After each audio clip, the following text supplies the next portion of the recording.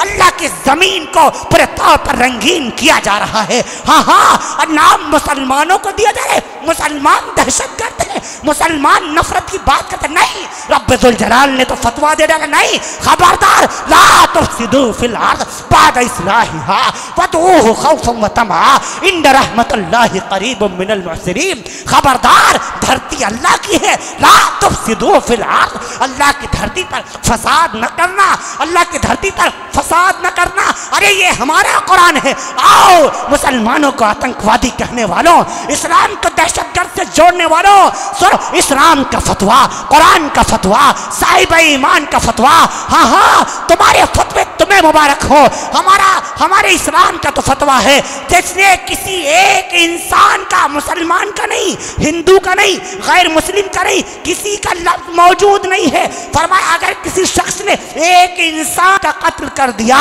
وقتل الناس جميعا، گویا اس نے ساری انسانیت کا قتل کر دیا۔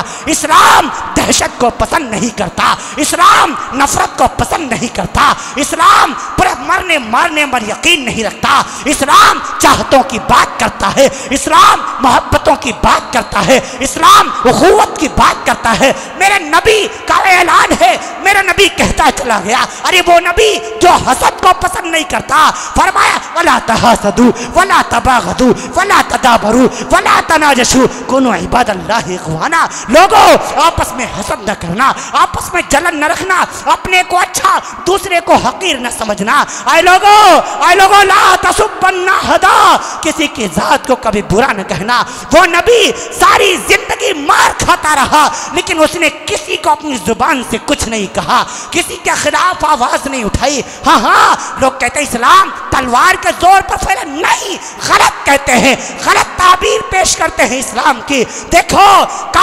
صدیق اکبر کو کعبہ میں مارا گیا، امام الانبیاء نے تلوار اٹھانے کی اجازت نہیں دی، عثمان غنی کو چٹائی کا دھواں دیا گیا، رسول اللہ نے تلوار اٹھانے کی اجازت نہیں دی، عمار ابن یاسر کی والدہ کو قتل کیا گیا، حضرت صہیب رضی اللہ عنہ کو زمینوں پر گھسیٹا گیا، امام الانبیاء احمد مجتبی محمد مصطفیٰ صلی اللہ علیہ وسلم کو طائف میں زخمی کیا گیا، احد میں امام الانبیاء صلی اللہ علیہ وسلم کا دانت مبارک بھی شہید ہو گیا، لیکن امام الانبیاء نے تلوار اٹھانے کی اجازت نہیں دی۔ نہیں، اسلام نفرتوں کو جڑ سے مٹانے کی بات کرتا ہے، سراپا اسلام محبتوں کی بات کرتا ہے۔ ہاں وہ فرمایا نہیں، مسلمان کا کام نہیں آپس میں نفرت کرے، مسلمان تو محبتوں کی بات کرتا ہے، یہ تو کوئی اور ہے جو ہمارے ملک میں اور ساری دنیا میں نفرت کی آگ بھڑکا رہا ہے۔ بہت سے ایسے لوگ ہیں کہہ دیا کرتے ہیں، ابھی بھی ابھی میرے پاس 2 روز قبل مغربی بنگال سے فون آیا، دارجلنگ ایک علاقہ پڑتا ہے، کہ لگے مولانا یہاں پہ بہت تماشا ہو رہا ہے، مسلمانوں کو کہ مدارس کو، اب صوبہ آسام میں دیکھو کیا ہو رہا ہے، مدرسوں کو اسکولوں میں کنورٹ کر دے، کیوں چھیڑتے ہو بھائی ہمیں؟ کیا مطلب ہے ہم فقیروں کا تم سے؟ اپنی سیاست، تمہاری سیاست تمہیں مبارک، ہمارے مدارس کو زندہ رہنے دو۔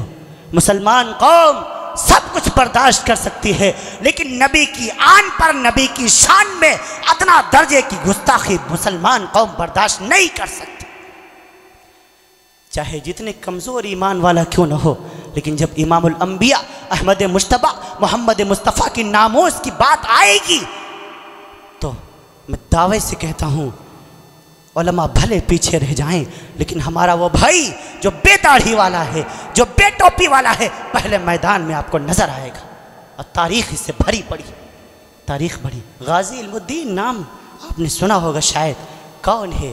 یہ وہی درویش ہے جس کی شہادت پر عطا اللہ شاہ بخاری کی آنکھیں بھی اشکبار ہوئی تھیں، جس کو پھانسی کے پھندے پر لٹکتا ہوا دیکھ کر کے شیخ الاسلام حسین احمد مدنی رویا تھا، جس کی لاش کو دیکھ کر کے مفتی اعظم ہندوستان مفتی کفایت اللہ شاہ جہاں پوری ہچکیاں لے کر کے رویا تھا، ہاں جس کا مقدمہ لڑنے کے لیے اس وقت ہندوستان کا سب سے بڑا وکیل، جس کو بیرسٹر ہونے کا شرف حاصل تھا، مسٹر محمد علی جناح، جو پہلے شیعہ تھے آغا خانی، لیکن انتقال سے قبل انہوں نے کلمہ پڑھا۔ تاریخ پاکستان میں اس کا ثبوت موجود ہے، تبھی تو شیخ الاسلام مفتی شبیر احمد عثمانی رحمۃ اللہ تعالی علیہ نے جنازے کی نماز پڑھائی تھی، باقاعدہ اعلان کیا تھا میں گواہ ہوں محمد علی جناح کے قبول اسلام کا، انہوں نے میرے ہاتھ پر کلمہ پڑھا ہے۔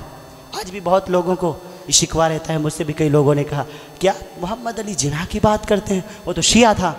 میں نے کہا آغا خانی شیعہ تھے، میں نے کہا وہ آغا خانی جب تھے تب تھے، مرنے سے پہلے ان کی مسلمانی ہو گئی تھی الحمدللہ۔ ہاں، اور اس کا ثبوت بہرحال ملتا ہے۔ میں کون ہوتا ہوں کسی کو کافر بنانے کے لیے؟ ہم تو صاحب ایمان بننا بھی ہمارے مسلمان بنانے کے لیے آئے ہیں، نہ کہ کافر بنانے کے لیے آئے ہیں۔ لا تسبن احدا، پہلی نصیحت کتنی جامع نصیحت۔ میں عرض کر رہا تھا غازی علم الدین راجپال اس کمبخت نے اما عائشہ کو گالیاں دی، رسول معظم صلی اللہ علیہ وسلم کو گالیاں دی، ایک کتاب لکھی جس کا نام رنگیلا رسول۔ انگریزیت کا دور تھا، انگریزوں کا دور تھا۔ نوجوان آج ہمارے تاریخ سے ناواقف ہیں، جتنے نوجوان سارے موبائل والے موجود ہیں، سارے نیٹ والے، سارے ٹیوٹر والے، کمپیوٹر والے موجود ہیں، لیکن تاریخ سے ناواقف ہیں۔ کیا مارک زکربرگ نے 2004 میں فیس بک اسی لیے بنایا تھا؟ زین کوم نے واٹس اپ 2010 میں اسی لیے لانچ کیا تھا کہ تم اس بکواسات کو آگے شیئر کرتے چلے جاؤ، آگے غلط پوسٹیں کرو، غلط کمنٹ کرو، اس سے ناجائز فائدہ اٹھاؤ۔ آج ایک تازہ سروے ایلو کی رپورٹ کے مطابق ملک ہندوستان کے تقریباً 49% نوجوانوں نے اپنے موبائل کے ساتھ نیٹ کو کنیکٹ کر رکھا ہے، سوشل اکاؤنٹ کھول رکھا ہے سوشل میڈیا کے اوپر، اماں سے چھپا کر، ابا سے چھپا کر، یہ خیال کر کے آج ہمارا نوجوان اگر سردی کا موسم ہے تو لحاف کے اندر، گرمی کا موسم ہے تو چھت کے اوپر پورے طور پر اماں سے چھپا کر، ابا سے چھپا کر، کہ اب اماں سو گئی ہیں، ابا سو گئے ہیں، بڑی آپا سو گئی ہیں، اب اس پر بدترین قسم کے مناظر دیکھے جائیں، اب یوٹیوب چلایا جائے، اب اس پر پکچریں دیکھی جائے۔ وہ نوجوان بھول جاتا ہے اس کی ماں کو، اس باپ کو، اس کی آپا کو پیدا کرنے والا رب ابھی بھی جاگ رہا ہے۔ لا تاخذہ سنۃ ولا نوم، اس اللہ کو اونگ بھی نہیں آتی، نیند بھی نہیں آتی۔ اماں سے چھپا رہے ہو، ابا سے چھپا پاؤ گے؟ ابا سے چھپا پاؤ گے؟ ہاں نوجوانوں، غازی علم الدین بننے کی کوشش کرو، اپنی زندگیوں میں تبدیلی لاؤ۔ جب اس نے گالیاں دی اما عائشہ رضی اللہ تعالیٰ عنہ کو، گالیاں دی امام الانبیاء صلی اللہ علیہ وسلم کو، عطا اللہ شاہ بخاری رحمہ اللہ رویا ہے دہلی کی چاندنی چوک پر، آنسو بہائے ہیں دہلی کی جامع مسجد میں، جلسہ عام کیا، کہا اے لوگو، اس کمبخت راجپال نے آج امی کو گالی دی ہے، امی کو گالی دی ہے، رسول معظم کو گالی دی ہے، وہ رسول جو اس کو رحمت للعالمین ہونے کا شرف حاصل ہے۔ تمام کے تمام انبیاء دنیا میں کم و بیش رسول پاک سے پہلے عیسیٰ روح اللہ تک کم و بیش 1,23,999 انبیاء کرام آئے، لیکن کسی کو رحمت عالم ہونے کا شرف نہیں ملا۔ یہ صرف امام الانبیاء کو شرف پورے طور پر ملا۔ ہمارے نبی تمام کے تمام عالم کے لیے رحمت ہیں۔ ہاں وہ ہم کو دنیا سے مٹانے کا خواب دیکھنے والوں، تم بھی اگر سانسیں لے رہے ہو ہمارے نبی پاک صلی اللہ علیہ وسلم کے صدقے میں لے رہے ہو، تم اگر پانی پی رہے ہو رسول معظم کے صدقے میں پی رہے ہو، ہاں اگر تمہاری زمینوں سے غلہ اگ رہا ہے یہ نبی کا صدقہ ہے، ہاں تمہارے یہاں بچوں کی پیدائش ہو رہی ہے نبی کا صدقہ ہے۔ اگر نبی پاک کو رحمت نہ بنایا ہوتا تو آج تمہارا نام و نشان مٹ جاتا۔ رب تو خوب کان کان کھول کر کے سنو، میں نے جب NRC کا دور چل رہا تھا، میں نے اس دوست تک علیہ اعلان یہ بات بارہ بنکی میں کہی تھی، جس کی وجہ سے مجھے پولیس کا سامنا بھی کرنا پڑا، مجھے گرفتار بھی ہونا پڑا۔ میں نے علیہ اعلان وہاں بھی کہا تھا، دنیا سے ہم کو مٹانے کا خواب دیکھنے والوں، جس دن ہم مٹ گئے رب الجلال کی قسم تم بھی دھرتی پر نہیں رہ پاؤ گے، کیونکہ میرے نبی نے کہا ہے یہ دھرتی اسی وقت تک زندہ ہے، موجود ہے جب تک اہل ایمان ہے۔ جس دن اہل ایمان مٹ جائے گا، اذا السماء انشقت، اللہ آسمان پھاڑ ڈالے گا، فاذا النجوم انقطرت، ستارے بے نور ہو کر کے دھرتی پر گر پڑیں گے، فاذا الجبال سیرت، 29,038 فٹ اونچا ہمالیہ پہاڑ دھنی ہوئی روئی کی طرح ہوا میں اڑ جائے گا۔ ہاں ہاں، جس دن اہل ایمان مٹ جائے گا، کوئی مائی کا لال یہودی دنیا میں زندہ باقی نہیں بچ پائے گا۔ تمام کے تمام قوموں کی زندگی کے لیے اہل ایمان کی دنیا میں زندہ باقی نہیں بچ پائے گا۔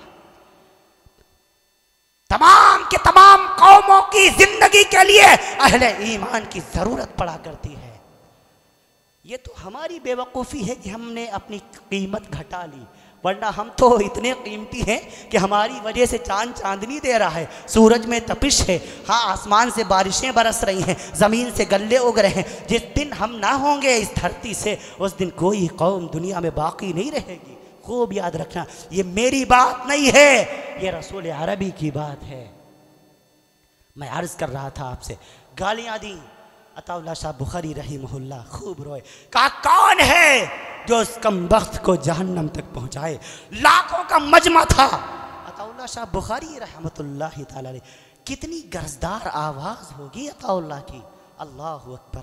ابھی ہمارے احباب مجھے موبائل پر فوٹو ابھی دکھا رہے تھے مہمان خانے میں عطا اللہ شاہ بخاری رحمہ اللہ کا، دیکھ کر کیا ببر شیر نظر آتا۔ اور ہاں میں ایک چیز اور عرض کر دوں، میں نے شہید آدم پڑھیے ابوالکلام آزاد کی، فرمایا جس دن یہ واقعہ پیش آیا اس دن سے عطا اللہ نے پگڑی نہیں پہنی، ٹوپی نہیں پہنی، اپنے قدموں میں اپنی ٹوپی ڈال دی، پگڑی ڈال دی، کہا ارے امام الانبیاء کی پگڑی کو اچھالا گیا ہے، عطا اللہ کو حق نہیں ہے پگڑی پہننے کا۔ اللہ اکبر۔ میرے نانا جان سید تھے عطا اللہ شاہ بخاری رحمہ اللہ، حضرت حسن رضی اللہ عنہ کے خاندان سے تعلق رکھتے ہیں، 46ویں پشت میں 46ویں دادا ہیں حضرت حسن رضی اللہ عنہ، حضرت عطا اللہ شاہ بخاری رحمہ اللہ کے۔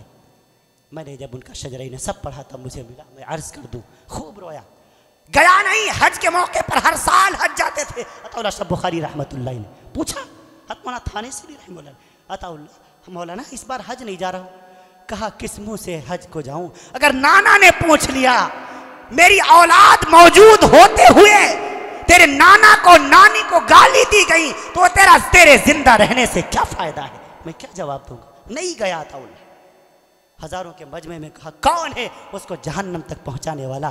اور عالم نہیں اٹھا، فاضل نہیں اٹھا، مفتی نہیں اٹھا، ایک غریب درخان سمجھتے ہیں، کارپینٹر، بڑھئی کا کام کرنے والے، اب تو آپ سمجھ گئے ہوں گے، جو چارپائی وغیرہ بناتا ہے، جو آپ کے تخت وغیرہ بناتا ہے، اس کا بیٹا تھا علم الدین، ابا کا انتقال ہو چکا ہے، بوڑھی گھر میں موجود ہے، یہ بیٹھا سن رہا ہے۔ اور خوب یاد رکھنا، یہ کوئی پڑھا لکھا نہیں تھا، نہ یہ عربی جانتا ہی نہیں تھا، قرآن پڑھنا بھی نہیں جانتا تھا، اور بالکل ایک سادہ سا نوجوان ہے، چہرے پر داڑھی بھی نہیں ہے، پینٹ شرٹ پہنے ہوئے ہے، پیچھے بیٹھا ہوا ہے۔ عطا اللہ کس درد سے حضرت مولانا فرما رہے ہوں گے، سارے کا سارا مجمع رو رہا ہے، علم الدین بھی رویا ہوگا، کچھ نہیں بولا، کسی سے کچھ نہیں کہا، بوڑھی ماں گھر میں موجود ہے، اکیلا ہے، اپنی ماں کا کوئی بہن بھی نہیں، کوئی اور بھائی بھی نہیں، گھر آیا۔ ہاں اور ایک چیز اور میں عرض کر دوں، علم الدین کی شادی طے ہو چکی تھی، شادی میں شاید 7 یا 8 دن، میں نے کتاب میں پڑھا ہے، صحیح سے مجھے یاد نہیں ہے، 7 دن یا 8 دن باقی بچے تھے۔